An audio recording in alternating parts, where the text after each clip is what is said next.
What's up, guys? Welcome back to the channel and more Blood Red Skies coverage for you. So we got more reinforcements for our Americans here, and we're basically going all in on Corsairs right now. So we have our other ace for the Corsairs, Pappy Boyington. So we'll be taking a look at that in this video for you guys, and then another video that we'll have coming soon is just the actual Corsair squadron. So stay tuned for that. Make sure you check that out. Also, our video on Philip Kirkwood. So definitely worth checking out. So we're going to get this unboxed for you guys, and then we'll take a look at everything inside.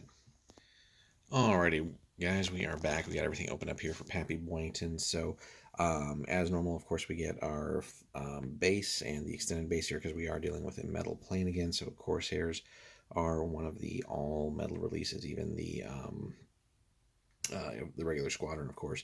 And this is just one that I hope at some point Warlord will consider remaking, whether it's plastic or in their Warlord resin. But really, just no reason to have metal planes.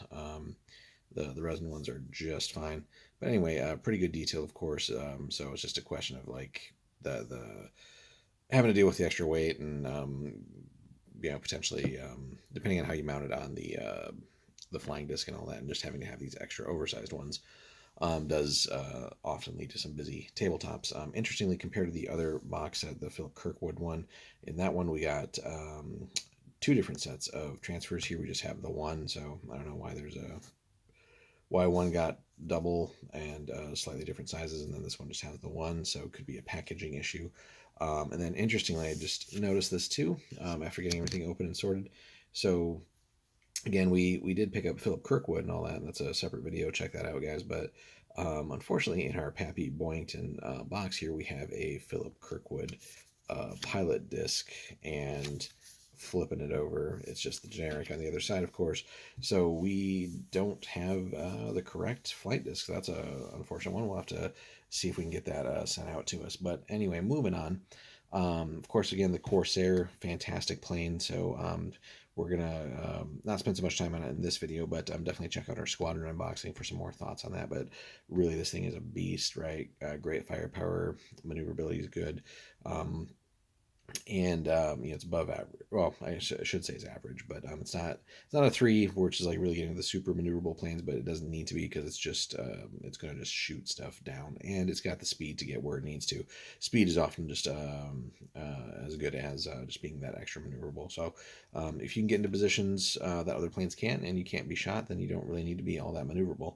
Of course, great dive and robust, and this thing again is bonkers for 1943. You're just gonna do well if you get some time and practice and learn how to play the Corsairs properly. The only thing that's a downside maybe to him is, of course, all that awesomeness on the stat side is going to run you at 44 points base before we get into pilot skills. Again, great dive and robust, really great things there, and just this plane can take a beating. So as long as you have robust coming up, you can reduce the dice rolled for the attack by 1. So people shooting at you, and then we do have at least the correct ace cards. But interestingly, something else that we noticed here. So let's talk about Pappy Boyington first. So first of all, +1 firepower, always great on an ace. He's got tough and comeback king. Comeback king's a really neat one too. And pilot skill 5. And compared to Philip Kirkwood, he is a little bit more expensive, coming in at 140. Just something to factor in. Again, on the pricey side, as all aces are, of course. But give us just a second here, guys. So just to point something out to you. So we'll take a look at Comeback King first. Really great here in reaction to an enemy shooting at a disadvantaged ace. If the ace critically dodges a shooting attack while disadvantaged, he just immediately becomes neutral, which is just great. Anytime you can get free actions, essentially, it's just a great thing. So over the course of a game, if you do find yourself in that situation and you manage to pull that off a couple times, right, that's just getting like extra turns essentially over the course of time. And he's got tough, which is in reaction to an ace being hit by shooting. No boom shit is caused by the hit if the ace dodges it. So again, this is what came with Pappy Boyington. I'm going to slide over a card here. This is the one that we got with Philip Kirkwood, and I don't know, you guys tell me if it's not essentially the same damn card. And interestingly too, Just compare across the different cards here. So first of all, like just a different font and font size, it would seem, and then also different wording. Like if it's basically it's the same card, right? Why do we have to have different wording for that? And why do we have to have two different ace skills that are ultimately just the same thing, right? So tough in reaction to an ace being hit by shooting, cool under fire in reaction to an ace being hit by shooting. So same verbiage there. So far the same. And then the do part of it, again on tough, no boom shit is caused by the hit if the ace dodges it. Very simple language there. And then under cool under fire, if the attack is dodged successfully, no boom shit is applied. So same thing, right?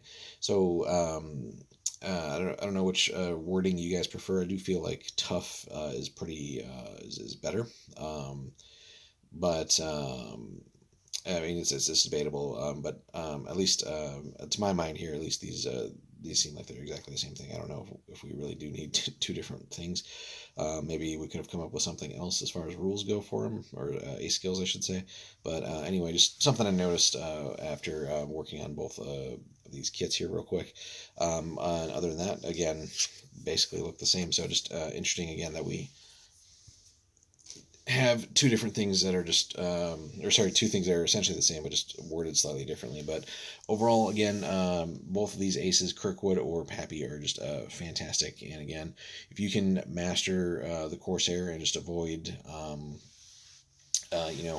basically getting ganged up on, because you are going to have a smaller force than your opponent, most likely. Again, with these things starting at 44 points base, and if you do want to feel like decent pilot skill, and maybe one or both of the aces or something like that, you're going to have a rather small force as far as activations and stuff go.